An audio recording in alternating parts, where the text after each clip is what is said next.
J'ai l'impression d'être, vis-à-vis de la défense, d'être dans la négation du crime.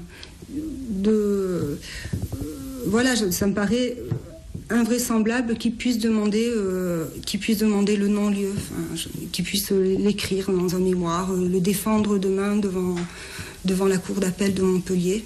Ça me paraît invraisemblable. J'ai beaucoup de colère aussi face aux avocats de la défense qui oublient complètement Léa, qui oublient qu'elle était une jeune fille de 17 ans, qu'elle avait la vie devant elle. Ils oublient avec quelle cruauté, avec quelle violence elle a été assassinée. Ils oublient la douleur de la famille, ils oublient la douleur des amis. C'est pour ça qu'on attend le procès, pour arriver justement à entamer le processus de deuil. Qu'on ne peut pas, pour l'instant, c'est pas possible.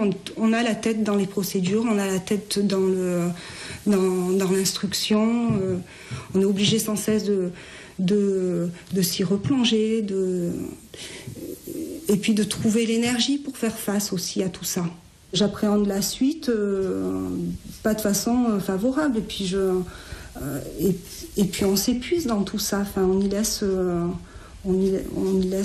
toute notre énergie, on y laisse notre santé. Enfin, voilà, je voudrais que tout cet aspect procédural cesse, et qu'enfin on puisse avoir le procès.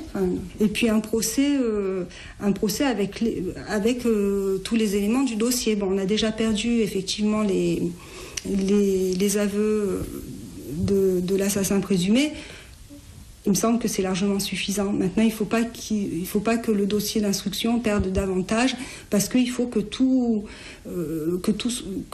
puisse être pris en compte au moment du procès. Et en particulier, toutes les preuves, quoi, tout simplement. Je me dis, dans quel état d'esprit est l'assassin de Léa, quoi. Enfin, est-ce qu'il souffre de ce qu'il a fait, ou alors est-ce qu'il souffre seulement parce qu'il est en prison, voilà. Il y a eu un meurtre, il y a eu des viols, bien sûr. Et on doit cette justice, en premier lieu, on doit cette justice à Léa, qui n'est plus là.